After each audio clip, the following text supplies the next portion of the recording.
What's going on, guys? Nemesis here. Welcome back to the channel. In today's video, I got a really special video for you guys. I'm currently top 200 in the world right now, 160 globally, and I got some really good games I want to show you guys and how to navigate through some of the matchups. And a quick little disclaimer, there's a crazy thunderstorm going on right now, so if you hear a lot of thunder in the background, yeah, that's what it is. So without further ado, please make sure to like and subscribe, and let's go. Okay, so we got our first game here against J-Dalt. He's going to be playing Pekka Bridgebam as well, and I know a lot of you guys have requested to see a Pekka Bridgebam mirror match, so here it is. We're going to both be playing a little passively right now because I don't know what he's playing and he doesn't know what I'm playing, I'm assuming. So yeah, we're just going to be playing a little bit passively right now.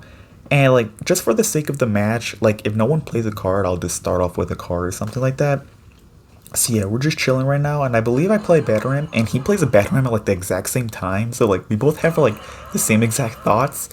And what I do here is I go for a go, or not a ghost. I go for a Pekka on top of this. He's gonna go for an E-Wiz, and I kind of like, I was kind of thinking like, if he lets this E-Wiz go, that's kind of a good thing for me. I would have kind of been screwed, to be honest, if he went for like a Pekka in front of that, but he didn't go for a Pekka. He actually kind of just let it go, which is, like I said, it's super good for me because he can't just like build like a Pekka E-Wiz push. Because generally in this matchup, if you have like a Pekka E-Wiz push coming down, it's super hard to defend. So like, that's something you guys want to do. Build like Pekka E-Wiz pushes. And also, another really big tip in this matchup is super important. You need to win your bridge battles. Like, that's like the biggest tip I can give you is win your bridge battles, because whoever comes out on top in the bridge battles is going to definitely have a good time, because the opponent is going to have to overspend a lot if you won your bridge battle. And yeah, ways you can win your bridge battles is by playing like a battle ram in front of your Pekkas. So like, when their Pekka is about to hit your Pekka, you play a battle ram, so that battle ram will act as a really big tank, and it'll preserve so much HP on your Pekka. Also, if you're playing like the Dark Prince variation or something like that, you can do the exact same thing, but like use your Dark Prince instead of the battle ram and stuff like that. So yeah, but if you're playing Ghost, just use the battle ram. I'm gonna go for my Electro Wizard in the back here because I want my Pekka to beat his Pekka, and he's going to do the exact same thing. So he's playing this pretty well. I'm gonna go for my Magic Archer plus Ghost. And I'm going to go for a Bandit. I thought that his Ghost was going to lock onto my Magic Archer. That's why I played the Bandit. And I'm also going to take the Zap as well, because I didn't want to take any chances with that Battle Ram hitting my tower. So yeah, we're chilling here. I'm going to play a Pekka again. And when you play a Pekka, you always want to pressure opposite lane as quick as you can as well. So like, because pretty much their Pekka is going to cancel each other out if it's left unsupported. So I'm pretty much just focusing up right now, and I'm going to go for a really nice Magic Archer to get a ton of damage on top of his tower. And at this part, like I said, I thought I was kind of screwed because, like I said, he just won his battle. So now he has an E-Wiz plus a Pekka. I'm just going to go for a Fireball because I didn't really want to cycle anything else. If I went for a Pekka, he would probably just continuously spam me opposite lane because he still had a Magic Archer plus a Royal Ghost. And at this point in time, I knew that, like, I just had to sell out here. He didn't have a battle ram. He was pretty low on elixir because he just played the bandit as well. So I'm just going to sell out here and pretty much just hope for the best. And yeah, I actually kind of get away with it. So I'm going to take the fireball on top of the E-Wiz as well. And that is going to be game. So win your bridge battles and pressure opposite lane. If you have a good elixir advantage, just spam opposite lane as well and just overwhelm him. Let's go for the next one. Okay, so we got our next game here against this guy. He's going to be playing the ever so popular log bait deck with Mighty Miner in it. And I know a lot of you guys wanted to see this matchup too, so here it is. But this guy's actually playing Princess instead of Dark Goblin.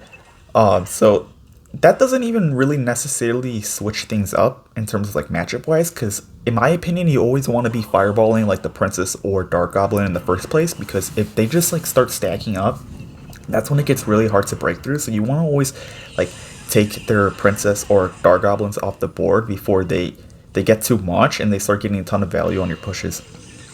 So yeah, my E-Wiz is going to get a nice shot there. I'm going to be playing a little bit passively. It's really important in this matchup that you want to like count his cycle, and I say that with like every log bait deck. Against any log bait deck, it's important to counter cycle because that's the only way you're going to break through. Like if they have their Valkyrie out of rotation, if they have their Knight out of rotation, that's when you want to pressure them with like a Ghost at the bridge, because it's going to be really difficult for them to defend if they don't have their Knight or Valkyrie. And their Mighty Miner as well. Like, if they don't have Mighty Miner in rotation, that's when you want to pressure them at the bridge, you know? So, at this point in time, I'm just going to go for Ewas in the middle. I play the Ewas in the middle because if you wanted to pop the ability, it's not going to really do much. I'm going to go for the Battle in opposite lane here, just to keep up some pressure because, like I said, he didn't have Mighty Miner at the time. So yeah, my Ewas is going to get a ton of damage on top of the right-hand side, so we're chilling. I'm going to play the Magic Archer in the middle again because it's a pretty solid play. And he's going to go for the Goblin Barrel as well, so it's totally fine. I'm just going to play the Ghost. We're going to eat a little bit of damage, but it's totally fine. And yeah, we're going to be chilling here. He's going to go for the Princess. And I believe he goes for Skeletons as well. And yeah, with him playing Skeletons like that, I go for the Bandit on top of the Princess because he doesn't have Skeletons anymore, you know? So my Bandit should get a lot of value right there. I'm going to go for Pekka in the back. He plays a really nice barrel with that barrel being all the way in front. So my Pekka won't get any hits on top of the Goblins. So I take a ton of damage for it, but at this point in time, I know that I have to completely just overwhelm him at this point. This is kind of like a push where, like, I hope I make it, but I should definitely make it because he just used Mighty Miner on the right hand side, so my Ghost is definitely going to get a connection on the left hand side, and I'm going to overwhelm him like crazy here.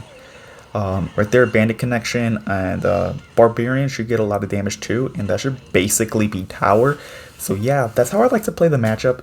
So if you get a really big elixir advantage too, you want to just Pekka the back a lot and make big dueling pushes. And in single elixir, you want to just, like I said, track their cycle, see when their Mighty Miner is out of hand, and that is going to be game. So let's go for the final game. Okay, so we got our final game here against Prof Light. I'm pretty sure Prof is like short for Professor. So yeah, like Professor Light, I would like to say. He's going to go for a Miner. I'm going to go for a Royal Ghost. And I believe, like I said, like, well, this is Mortar, as you can see. But, like, I didn't know what he was at the beginning. So he's going to play the Miner plus a Valkyrie. And I played the Pekka there because I assumed when he plays Miner plus Valkyrie, it's going to be like a Miner Wallbreaker deck or something. And Pecking in the back versus Miner Wallbreakers is a really solid play. So that's why I did that. But he's going to go for a Mortar right there, which is totally fine, you know. I know for sure what deck this is now. So it's also really good to Pekka in the back versus Mortar, you know. I'm going to go for Magic Archer in the middle, just to snipe away on top of that Mortar. And I also take a really nice zap to get a cheeky connection off right there. Oh, sorry if you can hear that thunder, like I was saying. It's really loud. But yeah, I'm going to go for a Royal Ghost as well. And I'm going to go for a Bandit on top of that Mortar. He's going to play Skeletons to protect his Mortar, which is really good on his end. But with that being said, it frees up my Royal Ghost on the left-hand lane, allowing it to get so much damage. So, for whatever reason, if it went to a 2-tower game, I would have a really, really good start. And yeah, I'm going to Pekka the back here because I know I have a pretty big elixir advantage, and he doesn't have Mortar in rotation. And I'm going to Pekka in the next to the weaker side tower. And like I said, it's just really important to, like, build big dueling pushes in this matchup and kind of recognize when they're like Valk's auto rotation, because that kind of goes for any matchup, like I said, Log Bait or Mortar or even like Wall Breakers. If they don't have Valk or Knight in rotation, it's always good to just like ghost the bridge because they'll have such a hard time defending it. So yeah, Magic Archer is getting a ton of value for me, and he doesn't have Fireball, he has Poison. So with that being said, my Magic Archer could get some value before it goes down. As opposed to if he had like a Fireball, he would just destroy it immediately every single time. So yeah, I went for a Ghost right there because he didn't have Valkyrie rotation, and I'm kind of just keeping up the pressure a little bit. He's going to go for a Valkyrie right there, which is totally fine. I'm going to go for a Magic Archer in the middle, and he's going to take a very aggressive Poison right there, and I don't really agree with that Poison. He was already down so much Elixir, so I'm going to roll another Pekka in the back and just kind of repeat the process, you know? Yeah, repeat the process. I think I'm going to go for Ewas in the back here. Yeah, Ewas in the back right there. And I believe right here I go for like a Ghost in the middle just to force out that Valkyrie or something. So like my Pekka could have an easy time just cleaning it up. Go for a Magic Archer, and I take a really good Magic Archer alignment so it can hit the Valk plus the Mortar. Really solid on my part. And we're playing this super well. I essentially have this guy in the lock to the point where like he's always down in Elixir and he constantly has to defend me. And hold on. Yeah, he goes for a Mortar right here, which is totally fine. I'm going to go for an E-Wiz right there. And I believe I take a Fireball because that's such a good Fireball value. And then I'm going to go for a Magic Archer in the middle as well, just to snipe away at that Musketeer, and we're chilling here. I'm definitely chilling. He's going to go for a Valkyrie again, which is totally fine. I think, what do I do here? I'm going to go for a Bandit because he doesn't have Valkyrie. He's going to go for a Miner, but my Magic Archer is on the tower, and that is going to be game number 3. So that is definitely how you take care of those matchups that I just showed. And yeah, thank you guys so much for watching, and I'll do more videos in the future.